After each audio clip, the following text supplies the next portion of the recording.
Types of stress. In the previous topic, we discussed strain or deformation due to tensile stress.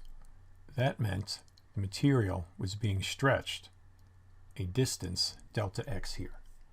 If the material is compressed, it experiences compressive stress. See the forces here squeezing it together, and it's squeezing it together a distance delta x.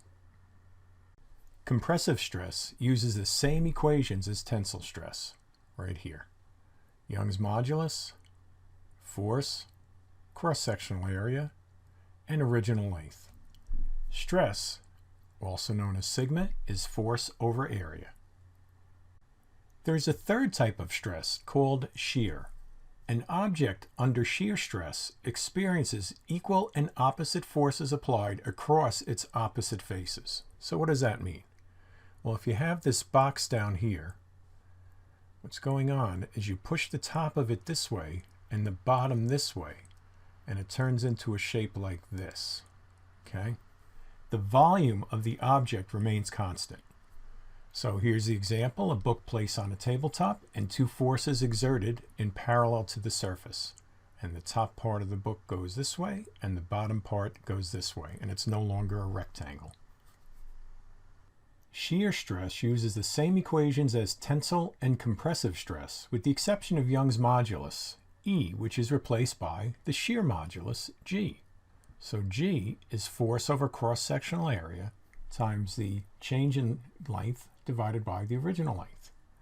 G is also equal to sigma over epsilon, where sigma is stress, force over area, and strain is epsilon, delta x over x0. The table indicates that the shear modulus is less than the modulus of elasticity, or Young's modulus. It is between 1/2 and 1/3 of the elastic modulus. The unit of shear stress is the Pascal, PA, which is also newtons per meter squared. Bulk modulus. Young's modulus is used when the object being stretched or compressed has a long length compared to its area, like a rod, something like that. The bulk modulus is the three-dimensional extension of Young's modulus. It is a measure of the resistance of an object to a uniform compression, equal pressure on all sides. The bulk modulus B is defined as a negative of the initial volume, V0, times the change in pressure over the change in volume. The minus sign is included to show that the volume decreases as the object is compressed. The unit of bulk modulus is the Pascal, or once again newtons per meter squared. Find the shear strain of a rod with a shear modulus of 1.4 gigapascals, which experiences a shear force of 680 newtons across 4 square meters. We write our givens right at the top, and we translate the gigapascals into 10 to the 9th pascals. So we're going to combine the shear modulus and the stress equations. We're going to solve for epsilon for the first equation here. Okay, so epsilon will be sigma over G. Right, we multiply both sides by epsilon, divide both sides by G, and then we substitute in the value for sigma, which is F over A, and that's right over here. They kind of run together there.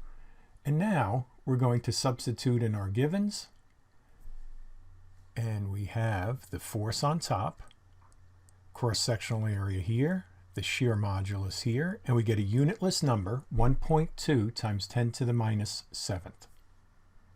Find the bulk modulus of a substance with a volume of 2 cubic meters if it is compressed by 0.040 cubic meters when it experiences an additional 600 megapascals of pressure. Our givens are pretty straightforward, but make sure you do this over here. A megapascal is 10 to the 6 pascals. So we use our bulk modulus equation. We substitute in our givens, and that's done right here. And notice we use a negative sign for delta V because that means the volume is getting smaller with the compression. So what's going to happen is the two negatives, the negative in the equation and this negative will cancel out, Carry out the math, we get 3 times 10 to the 9th pascals, or 3 gigapascals.